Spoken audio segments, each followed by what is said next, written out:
you're going to have a very genuine conversation with yourself about your relationship with feedback.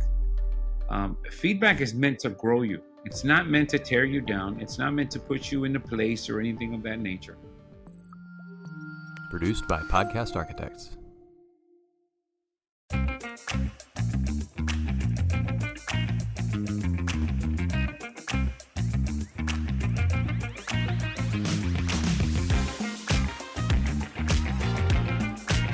Welcome back to another episode of The Path Forward. As always, I'm your host, Dr. Rick Fernandez, where we talk education, innovation, and the merging of the two.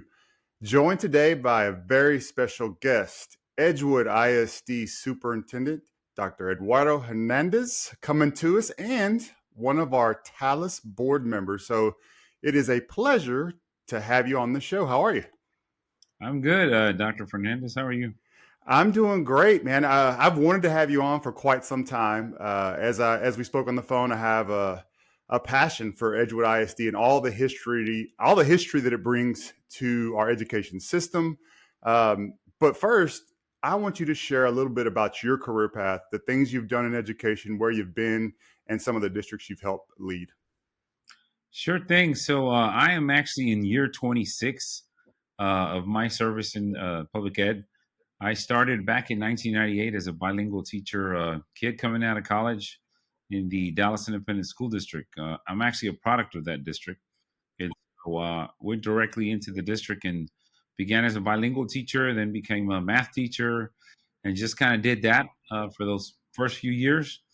Then there was a great opportunity that I was given through a leadership, I think it was called Dallas Team One, development program. And because of some really great mentors who I still count on today, I was given an opportunity to be prepared for a principalship. So kind of went from principalship, elementary, middle, high school, executive director in central office, moved on after a while, got another great piece of advice. You might want to leave Dallas and go learn what it's like to be in another district and learn that system from the foundation up. And so I ended up out in Crowley ISD, which is in Fort Worth, if you're familiar with that. Then Duncanville ISD, and then here in Edgewood. And I am just closing my 6th year as superintendent and starting my 7th year here in the fall. Well, 6 years for a superintendent, most people in education know that's a very long time, especially for our state nowadays with some of the turmoil and just some of the things that are happening around the country in education. When did you know you wanted to be an educator? Is there some point where you're like, all right, I know I'm here to serve kids? You know, there's 3 people that I can remember in my formidable years that 2 that are going to come to my mind very easy. One that I never made that connection until I became a principal. My first principal in elementary school, Miguel Ramos. The gentleman was probably older in life when I met him, and I was only a 5 or 6-year-old. Something about him just stuck to me. I wanted to dress like him. I wanted to wear a suit. He happened to look like me. And I wanted to just grow up and be that kind of a man. And I didn't make that connection until later in life. And then through the school system, 2 great teachers that I actually are part of my story, and I tell it wherever I go. Miss Malowick, my high school English teacher, who took me out of a reading improvement class and put me in an honors class just because she heard me read something because she was subbing in my class. And then, of course, Miss Sharon Ross, who was my math teacher in 3rd grade, who, for some reason, she could see something in the eyes because I'm still friends with her. Miss Malowick passed on, but Miss Ross is still with us, and she says, you know, I still see the eyes when I see you today, and there was something about your 8-year-old set of eyes that told me this kid doesn't take no for an answer, and I didn't. I was a little smart mouth little kid, and so she just took a liking to me, and I particularly liked her too. And so we're still in each other's lives because she checks on me a lot. And so I think it was those 3 people in the early years that I decided I wanted to give back, knowing that I was growing up in a part of Dallas where something didn't seem right, but I was too young to know what it was. But I had people that said, you're a lot smarter than you think you are, and we're going to teach you how to do that. And so that's where I decided I want to be a leader in education. So I got to ask, because a teacher took you out of reading improvement and put you into the honors class. Like, can you think back as to how you felt as a student and your reaction, and then what your first kind of thoughts were? My first thought was, she was like, "Why are you in this class?" And I said, "Well, they gave me a schedule and I just follow it. That's typically how you do it, right?" And she was actually subbing in that class because there wasn't a teacher. So that particular period, she was there. And I remember the book that she gave me. She gave me the Scarlet Letter. Now I know what that book is all about now. And so she gave it to me and she asked me to read for 10 minutes. She said, "Can you tell me what you just read?" And I did. I talked about the power of symbolism and how that whole book was about symbolism. And so for a kid who wasn't even reading on 40th percentile, because I remember the conversation between her and my counselor, "Hey, this kid doesn't even read on the 40th percentile on the ITBS test." I remember that conversation. Um, my own counselor wouldn't move me from that class, but the counselor next door, and I didn't use her name, but Miss Rala, her name is Charmaine Rala, I still remember her name, said, "It's okay, baby, I'll move you. If the teacher wants you, I'll move you." And so I was moved, and I did fine. It was a freshman advanced placement class. That turned into taking advanced placement history, the math, the science, and quite frankly, she really changed my life. Everybody had a lot to do with me, but Miss Malawick really just changed my life. Wow, that's an amazing story. I have a very similar story of a first grade teacher pulling me out of my shell and moving me and sitting me with the smart kids, right? Like Right. I didn't have any idea, but I believed her. She was my teacher. And then all of a sudden, I believed I was smart just for the simple fact that she moved me from one table to another and got me to believe in myself, right? There was no different groups at that time. So I was just sitting with a different group of kids, but it made me feel and think and believe that I had potential beyond what I was currently doing. So that's an awesome story. And I love hearing those stories because it just reminds me of why we do what we do. You know, when you think about Edgewood, very rich history, and I think it's fair to say it's had its ups and downs. But for those that may not know the history behind Edgewood ISD, can you share a little bit of what you knew, but also what you know now as the leader? So what I knew was what I learned in my master's level courses, which I think was most people remember, the Edgewood versus Kirby case, is what ultimately had a huge influence on what we now call, lovingly, if you will, the Robin Hood equalization plan in terms of financing our schools. That's really what most people remember on the surface. That when I was one of those people, what I've come to learn over the years that's valuable about the example in Edgewood is that there's a social justice DNA, which is a word that I've sort of been repetitive with since I came here. It is so in our DNA here. When you think about the 60s and the walkouts that happened here in this district, a lot of what made into the history books were the walkouts that were happening in down in the valley, here near Eagle Pass, those places, Crystal City, Texas. That's the one I was trying to remember. Those original walkouts. A lot of people didn't realize that there were kids walking out in San Antonio. Most folks think San Antonio is one big district, as San Antonio ISD, right? But we know there's 17 districts here. Edgewood is one of the medium to smaller ones.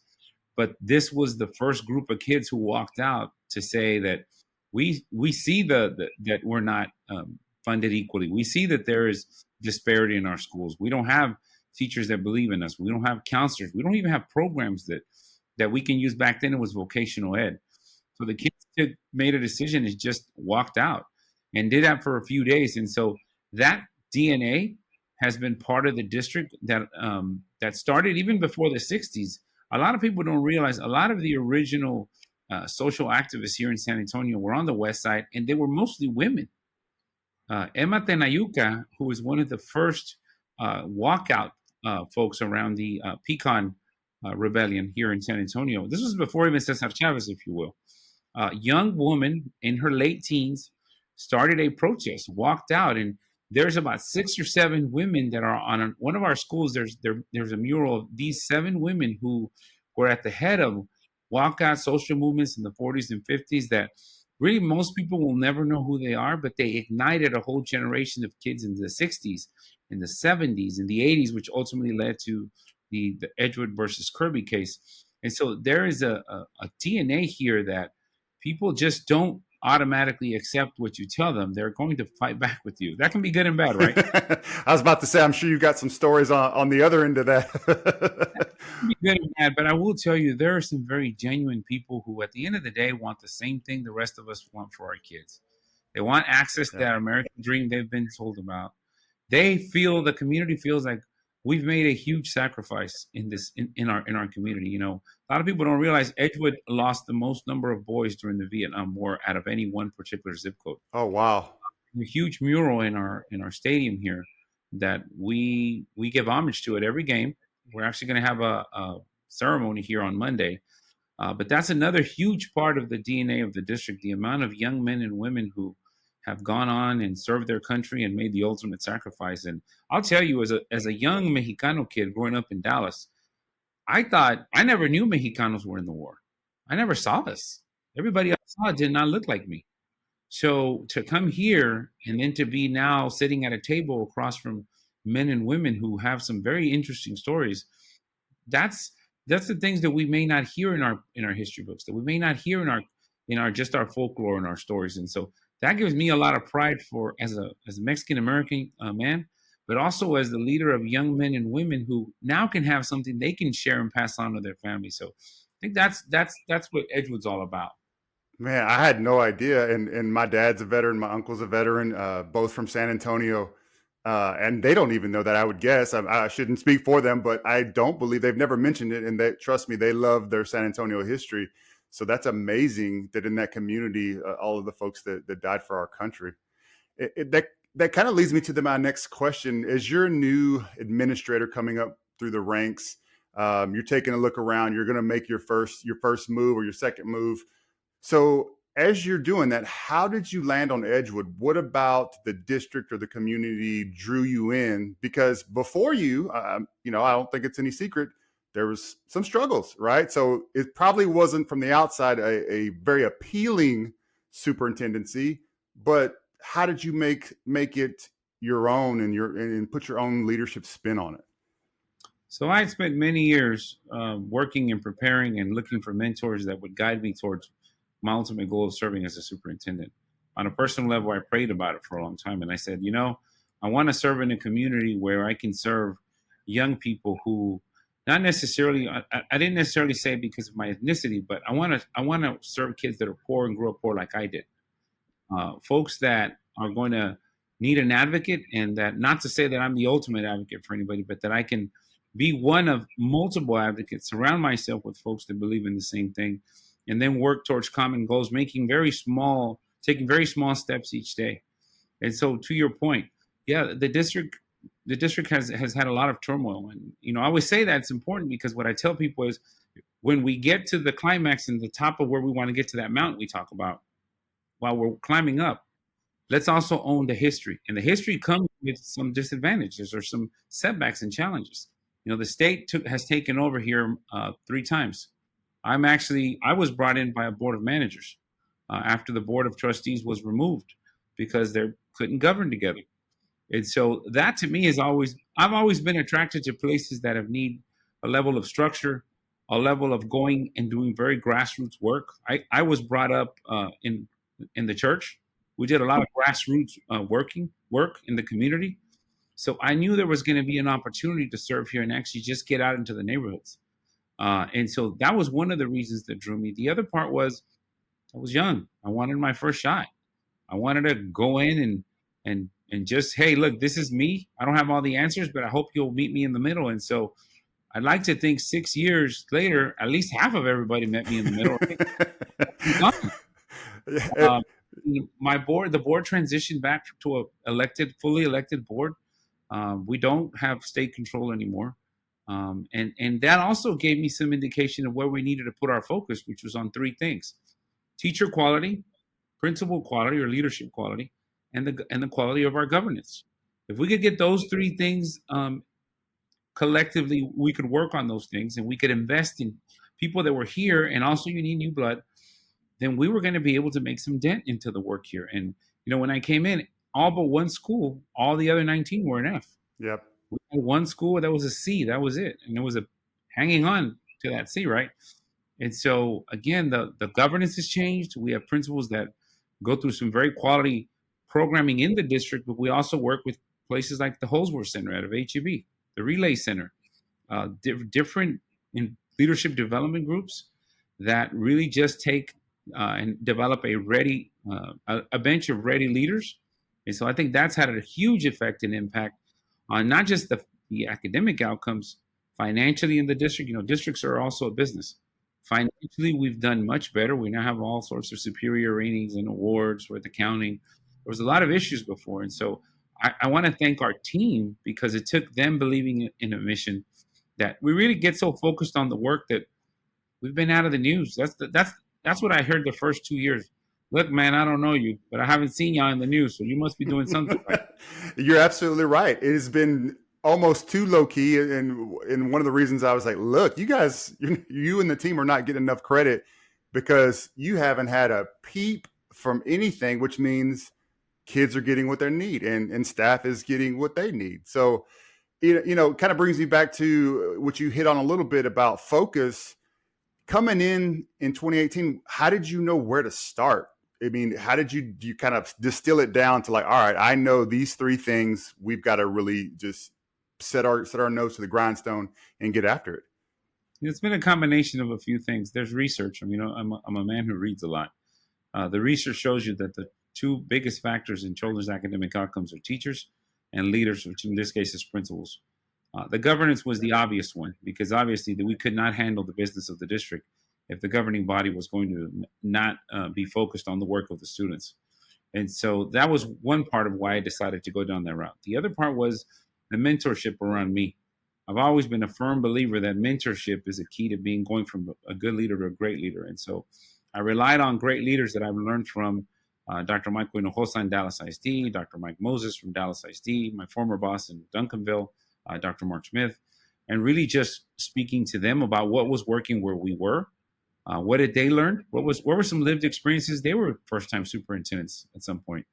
And then just quality leaders that I learned from when I was a principal, people that I've kept in, my circle, and then just coming in and focusing on the cabinet, the superintendent's cabinet. I only lost one person. I still have the same team. Really? So, the same team. I've only lost one person because she moved on to another role. But everybody else is still here. I've had one actually there's two. The other one's now a superintendent. She's a superintendent Donna ISD, Angela Dominguez. And so it's been like that because I think we really focus on investing in one another, growing one another. We don't shy away from challenges. In fact, sometimes I always tell them, we're going to get on each other's nerves. We're going to step on each other's toes, and we're going to get angry at each other. That's okay. Just walk back and make sure you clean that up, and we'll just move on. And so it's been work that's good. It's corazon work. It's heart work. And our community, honestly, you can't reach our community if you don't show a level of humility that comes from a place of knowing what it feels like not to have and being left out. And I think most of us can understand that, being left out, especially the being left out part, right? People don't want to be left out. And so just including them in conversations and a simple please and thank you. And it's an honor to serve your child. And, I use the word serve and support a lot, has really just changed people's focus of, hey, you know what? I think you guys are onto something. I'll at least sit here long enough to hear you out. And even when we disagree, I won't automatically go into using other language. I'll wait. So it's been pretty cool. I mean, we have a really genuine group of people here. That's awesome. I had no idea that your team was mostly from the original group. That's unheard of. Even when things are going fantastically, not to mention having to build slowly and really get the district in the place that you want it. Thinking back to when you first got there, was there a moment where you were thinking, man, did I make a mistake? Was there really one challenging point during that first year that you can kind of reflect on and kind of take us through what happened in your thought process? I think the first time where I had maybe a little bit of pause was when we decided to go into the innovation cycle. And I think that came because obviously when you're up against the wall, you've got to get some quick wins in. And making quick wins up front, that low-hanging fruit doesn't always come without some casualty of the work, right? And so there was some times where I felt very alone. I mean, I think most leaders have felt that. I felt that I needed to make some decisions that, one great piece of advice I got before the job was, you'll find out the first 6 months how hard it is to be a superintendent, because you're going to have to make some decisions that may cost you not being there anymore. And so I always guide my decisions by three things. How much impact can we make with this decision? How much can we scale it, the scalability of the decision, and the sustainability of it? And so what I refused to do when I got here was to just give a whim answer of yes to everything. And so there were times where I would say no to folks who wanted to partner with us, and I would say, we're not ready for you at this time. And of course, that had consequences that I was unaware of. First time superintendent. Well, I'm going to call such and such because we've always been in the district and we're going to be in the district. And so it cost some, there's some political backlash there, right? Sure. And really, there was that time of just helping people understand that we may not get the gratification in decisions today, but we're building for tomorrow. We're planting seeds for a tree that we won't enjoy that shade until years from now. Right. And that wasn't the case. We live in a world where we want an immediate gratification to everything. And so that has taken some time to develop. I'm not a person who overly reacts to anything. I'm very collective about things. And I think also sometimes people felt like, well, do you not care about what you're doing because you seem like you don't have a reaction? I said, well, I do have a reaction. My reaction is to choose not to respond because I don't know all the answers, all the details. I need time to converse with my team, also members of the community, because at that point I met a lot of folks. I was in the neighborhoods a lot. Mm-hmm. And so I followed those things. So there were some times where I felt like maybe they want me to move faster than I'm willing to move. And that we're building for the long term. And you're right, I may not be here for that. But I knew coming in that some of the work that we start today, we may not enjoy. You're building for the future of children. And it doesn't matter. I'm not here to get credit for anything. I'm here to make sure that 5 or 6 years from now, somebody doesn't have to start over and build another bridge and another bridge. There's already some infrastructure there that they can come and they may have better ideas or enhancement ideas, but the continuity is there. And one big thing that I've learned here is people are so tired, they have change fatigue. We're constantly changing. So try to just keep it very simple, work on a few things each year, go in depth. And it was that desire of people in me to move faster that I said, no, we're not going to move faster. We're going to take our time. I love it. So you've been 6 years in Edgewood ISD. So far, what's your greatest victory or the greatest victory for the district? The first victory is for the kids. We have a lot more students now that are actually not just taking advanced policeman courses, but they're actually doing well in them. We have more students that are attaining their associate's degree before they're attaining their high school diploma. We have more students that are getting industry certifications than they were in the past, whether it's in culinary arts, criminal justice, cosmetology, or in the automotive tech, phlebotomy, health sciences. I mean, I can go on and on. We have more kids that are going through that programming. We have more innovative programming for our schools.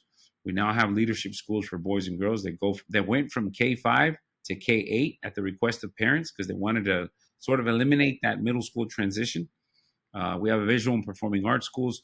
So what I'm speaking to is choice. We have a lot more choice for neighborhood kids that in the past, they might have had to go to other places that they perceive they're to have options and choices. And so I got that a lot from my interviewing with parents and members of the community, and internal and external, that I work here because I'm proud of Edgewood. I know we've had a lot of, their words, not mine, we've had a lot of drama sometimes. People have not made the best choices, but I work here because I love my neighborhoods. I don't see what other people see.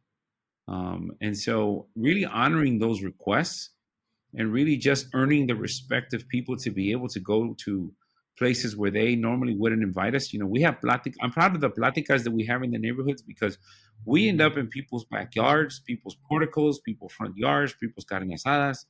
And again, I'm a huge grassroots guy. I was brought up that way, preaching in church when I was a little kid. And so really being in spaces where people are the most comfortable has really, I think, given me an opportunity just to start a conversation. And they haven't always been positive. I've had conversations where I get yelled at. And again, I'm pretty calm about it. I said, you have every right to be upset. I think you're think you're getting upset at me because I'm the person in the seat. I get it. But yelling does not help underserved communities. And we're an underserved community. If we keep doing that, we're just perpetuating that. Right. So most people have jumped on the bandwagon to support. Of course, some are like, wow, when is, we want to move faster. So I get it. But are we building just to win today, or are we building to win for the long term over and over so it's consistent? And your grandkids get to benefit from this, not just your kids you have today. And so those are things I'm proud of. I'm proud of our board. The board has really, they went from board of managers, they won their own elected seats. They're very comfortable now going out to different conferences and presenting on the story, the Edgewood story. So the board gets up and presents. They've gotten, they got the HEB Excellence Award for top school board semifinalists last year. So there's a lot of awards that the board, I don't even think they imagined they could achieve. And it's because we've just focused back on what is more important, which is the kids in our neighborhoods, and just really focused on that. Keep your head down and just keep working. I mean, really, we're too busy to get involved in anything else. So I'm really proud of that, and just the numbers of principals that we've been able to grow that are former Edgewood graduates that have grown in the district now, and they're serving the community in a way that only a graduate of our neighborhoods can serve here. A lot of school districts and schools struggle with bringing parents in, right? Like you're always talking about, well, if they don't feel comfortable here, we need to go to them to where they feel comfortable. It sounds like you've been able to create kind of the home field advantage at the school within the community. So they feel comfortable to, like you said, to voice their displeasure sometimes, but almost this feeling that their school is their home, which is what we always want, right? We want them to feel like we're part of their community, embedded in the community and serving the community. So, that's an unbelievable accomplishment in itself, because that's a difficult challenge, particularly when you're coming from underserved communities in turmoil for quite some time. So that's just an unbelievable job by you guys, your team and your staff and your board. So, I'm just astounded, because I knew that y'all were doing great things, but like to hear it, it's really put it in perspective. And I think y'all need to get out there and share that story a little bit more, because some people need to hear this, man. This is very powerful. And for some of us old school people that understand the history and the complexity, it's a testament to what can be done if you have the right leader and you have the right why and you have the right people moving in the same directions. I do want to hit on innovation, because one thing struck me the first time we met. You said you were unapologetic about providing innovative opportunities, particularly for your female students. Can you talk a little bit about what you've done in the district for your female students? Sure. I'll tell you where that starts with me. I talked a little bit about how I was raised in the church. I went to a church where our pastors were women. They were my aunts. They were my mom. One of my aunts was a missionary. She went to Mexico, and I actually got to go with her a few times. And so I've always seen women in a position of authority in terms of just leading a church. A church is maybe not as big as a school district, but it is people trusting you to lead them. And so my scope was developing women in a way that I read a book a long time ago that says, when you educate a woman, you educate a family.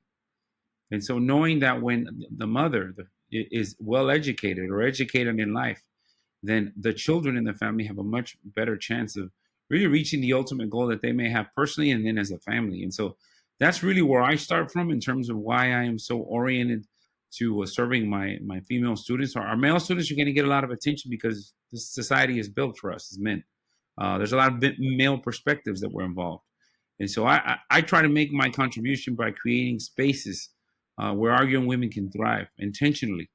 And so to that effect, we have the K-8 Las Palmas Leadership School for Girls. It is an international baccalaureate program. We're actually going through candidacy right now. Our girls ultimately will graduate and get a world diploma.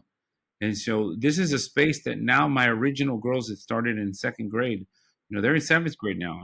And every time I go to that school, it feels like, I feel like I used to when I was a principal in Dallas. The kids know me. I know them very well. And that's not to say that I don't love my other kids, This is just a unique place where I love to hear that they don't have to hold back and show that they're smart. Because I'd hear from girls, well, I don't want to do that because such in the room, Yeah. or I don't want him to think I'm a nerd, blah, blah, blah. And I know guys, we go through that same thing too. We just don't voice it as much. But again, this is a place where they have an opportunity and to go into other programming, welding, criminal justice, automotive tech. By the same token, I have a lot more boys now that are in the cosmetology program because I'm adamant about breaking down these barriers that people think you have to fit into a certain mold. I never fit into a mold. And so I use my platform in that way, and I use the power of this role and just to create the spaces. Of course, talk to my team, talk to my board. We have a lot of homes. Statistically, we have a lot of homes in Edgewood that are led by women, and so it's no mistake that the pláticas are led in someone's house. And I say in Spanish, I grew up saying everybody knew la doña of the neighborhood. Everybody would go to la doña for help. Hey, I don't have diapers. I don't have food. There was always that one lady in the neighborhood who everybody could go to. So I follow that same model to get into these homes, because if I can do good with that one person, then chances are I'm going to do well with other people who may not trust me enough to even listen to me. But if she says, hey, let's listen to him, that's a good start. Okay, so I've got to ask you this. So if you sound like you had some great female role models in the family, but in the church, what happened when you misbehaved as a student or just around the house? How did they handle that? Just out of curiosity. So I had a lot of people come at me, to be perfectly honest. I was one of those kids who I questioned everything, even my faith growing up. I would always ask for proof. And so really a lot of my getting in trouble was that. Ask a lot of questions and just don't accept this is the way it's supposed to be. Well, I push back. But I would get everything from scripture, big part of why you shouldn't act a certain way. I think the older that I got and the more that I was able to make logic of the world that I was trying to understand, especially as a first generation Mexicano, really trying to coalesce those Mexican values to the American values and all of that. There was still the foundation of the church. And for me, I don't necessarily bring up scripture. It's more of service. Sure. My family never lost focus on service is more important than anything else, because we were given opportunities, even though we originally came over because of my grandmother in the 40s, because out of poverty, quite frankly. She was given a lot of aid. She taught us to love this country because it helped her, no questions asked. Now, I know a lot of history now, and I know there was a lot going on in the 40s, that maybe might contradict some of that. But if the matriarch of the family felt that this country extended its hand and that it gave her the help she needed when she came here alone and left the family back. So most times the dad goes first. She came and found a place for my aunts, my mom, and I learned that. And so I am very respectful, and I love our country. And I know that my piece of that puzzle for the family is to now create spaces for young women who will someday also they maybe end up being leaders in their family. And that just creates a better space for children that are educated. And it teaches them not just academics, it teaches them survival skills. And we know survival skills. Sometimes kids aren't street smart. They need to be street smart in the world we're living in. No doubt. I mean, to me, that's one of the most important skills, is just being aware of what's around you and how to interact and what to do and when to not do it. You've been in Edgewood for 6 years. In that time frame, how has the role of superintendent changed? I got to imagine it is remarkably different from 2018 to where you sit now. I think the biggest change, which has been, it's easy for me to cite this because it's been my stretching point and that I've had to develop, and I've elicited coaches to help me with this.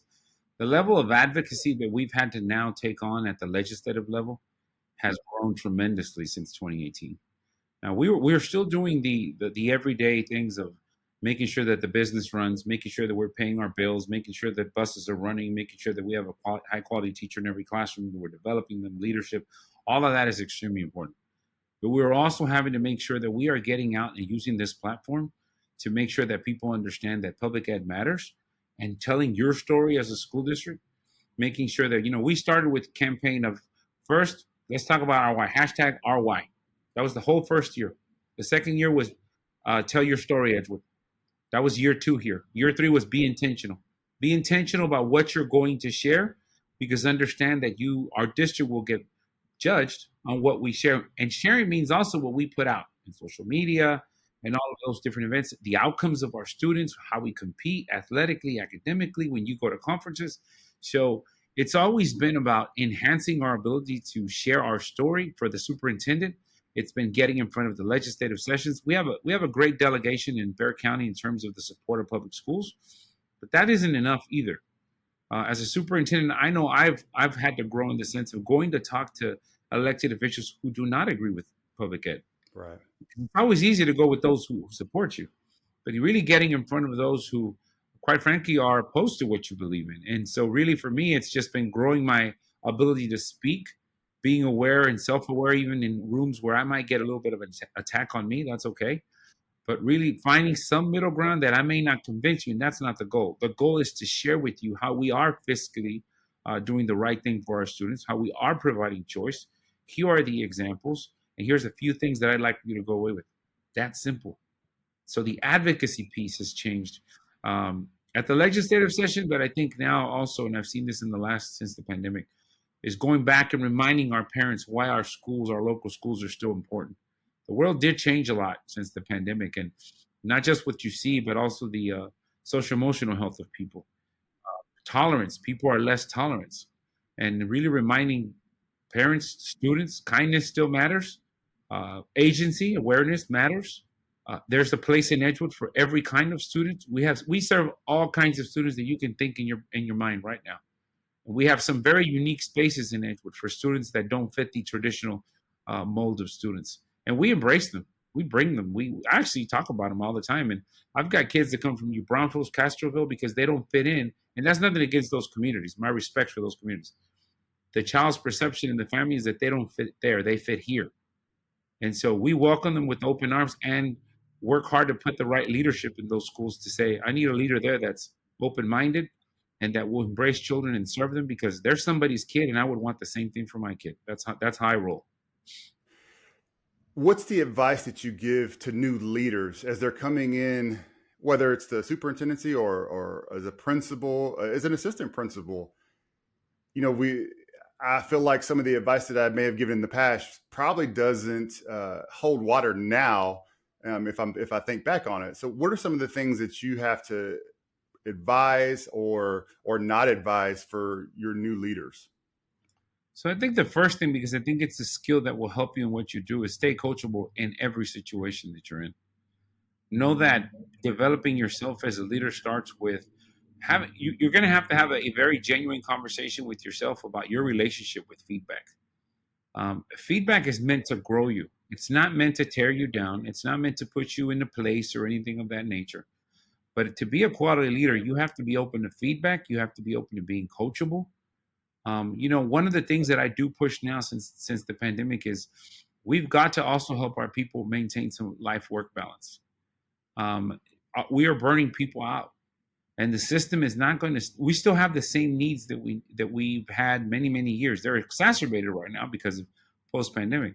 But I do try to remind our folks, when you have important things going on, your kids starting kindergarten, or your parents, or it's an anniversary weekend for you and your spouse, or it's your child's play or baseball game. You have leaders you can talk to and say, I need to attend this. Those are things that are spiritual enhancers, I call them. They're mental uplifters. You can't serve other people if you don't take care of yourself at the same time. Now, does that mean, Dr. H, I'm not responsible for all the other things I have? That's not what I said. You have a team around you. So really understand team and learn to talk about the things that matter to one another so you can jump in and help each other out. We do it in where I'm at. And it's important because, again, the needs of our community are just building, but I need you to take care of your family, because to not do that means that you're not able to serve children who need as much attention as yours do. And so those are 3 things that I coach my folks to remember in the role of a leader. And this is the last one's a personal one of mine. Be okay to be vulnerable. I tell people my story. The story of growing up with not much. I have a personal story about abuse myself. I'm not ashamed to share that. I am a survivor of that. I've shared it many times in convocations. And I'm at an age now where it's one of the stones that I used to climb up on to build myself. And that is, I realize now that that's why I'm a superintendent. The platform that I have allows me to share so that a lot of other kids that are out there and families going through what I did as a little kid, and nobody will talk about. Well, I'll talk about it. I will talk about it because I know that what it does is that it uplifts. I've done it in places where I've seen grown men tell me, I've never told anybody that happened to me. And you do that in such a free way. I said, I do it because I made my peace with it. And I do it because I serve children who need and wonder, does anybody know what this feels like? Does anybody know I'm drowning? Does anybody know? And so I use my platform in a way to edify and speak life into other people because I had people that did it for me when I was drowning. And I'm still here, and I'm very grateful that I get to be maybe somebody's role model to say maybe I can be like that bald guy that's the superintendent, and can now talk about those things and not be ashamed, because I feel no shame. I feel no shame, not anymore. So I love the adversity and then harnessing it, right? That's the hardest part, is like you said, to move past it and come to terms and then harness it for your own personal growth. What part of your experiences, when you accepted the job, were there anything there that's like, you know what, because I've been through some fires, I want the personal challenge to see if I can go conquer this and help kids conquer whatever challenges. Is there any of that when you were looking at the job that kind of motivated you? This was one. That's why I waited to the end. I read, because the conversation. Yeah. This is why I waited to the end. This was the one that doesn't show up on the transcript, but that because we do have an internet world that we can look up statistics, I know the number of incidences in my zip codes, and it is crazy, the number. And so that was a huge draw for me, because my own child knows it, my parents know it. I know what it takes to come out of that, and I wanted to serve in a place where I could do some things. And we now have social emotional counselors they're not the credit crunching counselors. They work specifically to work with kids on guidance and counseling and strategies. We have social workers in elementary schools. We do those things very intentionally, because when you and your family are stuck in that place, you don't know where to go. And that's even before we talk about language and anything else. And the shame is the worst thing. But over the years, I have become, there's a time and a place for everything. And I think that has also endeared me to the community in a way that I understand. I mean, quite frankly, I just understand. And that doesn't make me any better. It just gives me a little bit of insight. And I can, to some extent, I've spotted a few folks, and the kids will tell me. Yep. And so that to me is an honor, to get to serve in a place. And of course, unfortunately, we live in a society where kids that are going through this are everywhere. I just know I'm trying to make a change in my 16 square miles of San Antonio. That's how big Edgewood is. I'm just trying to be a difference in my 16 square miles and serve and support my kids in the best way that I was designed to do every day. And that's why you have innovation. That's why the clarity to know the things in the beginning. We had to focus on teacher, principal quality, governance quality, and really just go grassroots and go where people feel the most comfortable, which is their homes, their parks, their yards, their backyards, and remove just the barrier, because it's easy to point out what people don't do, but just go. I mean, it goes a long way with people who feel left out. Just go and be there in my space with me. Yeah. To me, that's a big deal. I love it. We've got about a couple of minutes left. I want to pick your brain. These are topics just that I've had with other superintendents, just kind of random as education continues to evolve, and just get your take. So totally non-scripted stuff here. Conversations I've been having was, how do we, and you said it earlier, we have to think of school districts like businesses, because there's a large business component to the work. What could we or should we monetize in order to help recoup some of our funding struggles? Is there anything that you've thought about or seen? It's like, you know what, we probably need to leverage these type of assets more and bring in some funding to help, offset some of those gaps? So I'm going to speak to the funding sources that I know of right now, but I Sure. think the manner in which we fund schools is definitely something that we need to look at. And I'm talking about enrollment versus attendance. Um, the way that we're set up does not benefit us because even if a child's not in school every day, we're still required to educate them at the level of schooling that they're at. The funding doesn't match it. I think we could maximize more of apprenticeship learning if we were able to invest more money into career and technology programs that start much earlier than high school.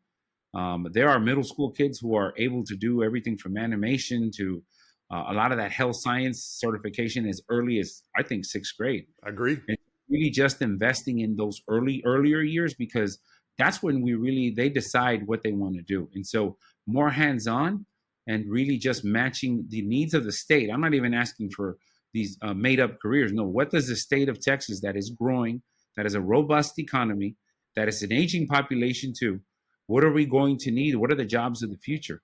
And then in some contexts, cities like San Antonio and Houston and Dallas and Austin, you have these huge network players. Like, for example, where we are, we have the Port of San Antonio, which has Boeing, which has different groups here that are looking for the workers of the future. And so a lot more leverage is accumulated by us for the students in terms of certifications when we can partner easily, when we don't have so many challenges to do that, when we have the money to create the facilities that we can teach that work in our schools and then transition the kids out. We do a lot of that work now because of the Port San Antonio being next to us.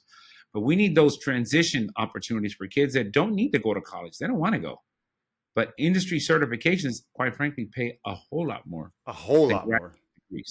Than graduating degrees. And so I think those are opportunities we're missing. I think we've got to bring much more focus to the teaching profession and make it something that people want to do. The pipelines are drying out and we are having a hard time finding folks. And so we're building our own pipelines here. I think a lot of districts are doing that too. But in our context, I'm looking for that person who wants a challenge and they want to teach in a district that is challenged, because I'd say 8 out of 10 teachers grew up in neighborhoods that were extremely challenged. And so they look for that. And so bringing them back, even if you're not from Edgewood, serving in a neighborhood that is challenging, but that we're able to give them those supports too. There's so much that we ask of our teachers that, quite frankly, it's disheartening because they come in with the heart, the corazon's in their hands.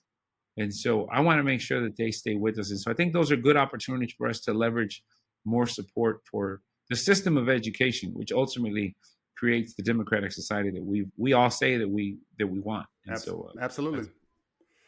Okay, let me throw these. So speaking of teacher retention and recruitment, I have some ideas I've been throwing out there for, because you're really kind of locked into what you can pay. Everybody's roughly the same range. And then you have the same tools, right? Stipends or different things to help supplement.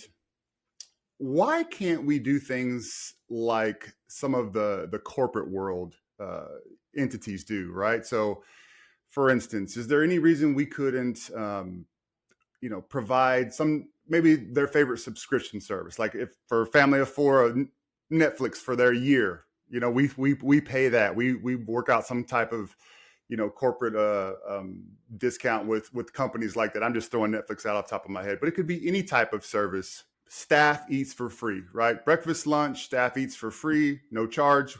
We take that concern if they're trying to rush down to the cafeteria or they got to leave campus before they get back to a PLC meeting. Just, things like that where we're a little bit outside the box. Should we be thinking more along those lines, in your opinion? Absolutely. And I think school districts are doing that. Yep. I will tell you, there's a few districts around here, including us. We partner up with University Health, and our folks have access to a free clinic. A lot of our folks go on their planning period, or if they have their kids in schools, there's enough time to get them there in and out, because any of our folks that show up, they get first priority. There's also medications that the real basic generic ones that they don't pay for them. Oh, wow. Because they work for us as a school district employee. And so I think every district is being as creative as they can. We, through our Senate Bill 1892 partnerships, have been able to also leverage the funding that some of our operator managed schools accrue because it's a partnership. And what they do for us is that if you're a teacher, let's say in early childhood, and you want to get a master's degree, they will meet with Texas A&M San Antonio. They'll have a plan, and it ends up being pretty much free for the teacher. And so there's small drops in the bucket that we've been able to develop over the years that enhance why you should stay with us. Right now we're trying to work on free daycare. And so daycare is expensive. Let me tell you, yeah.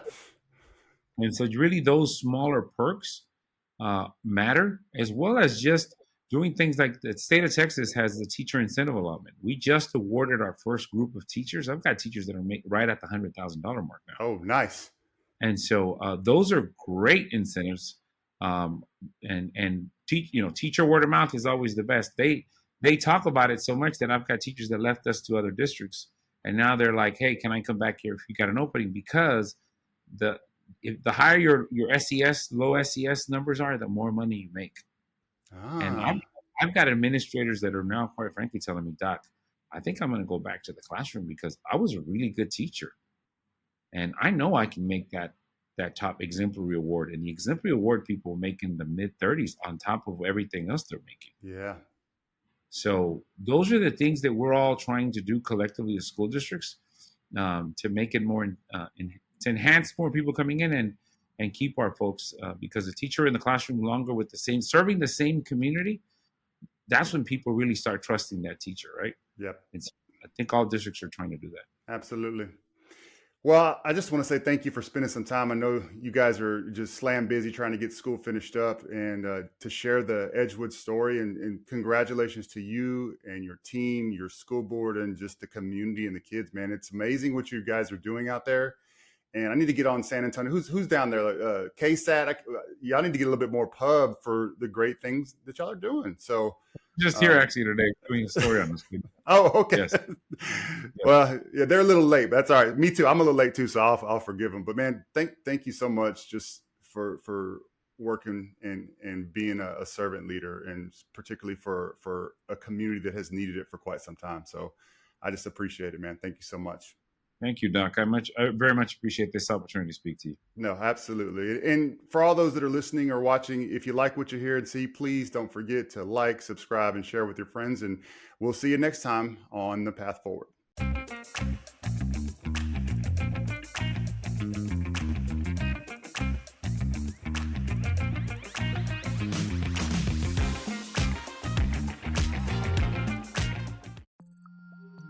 Produced by Podcast Architects.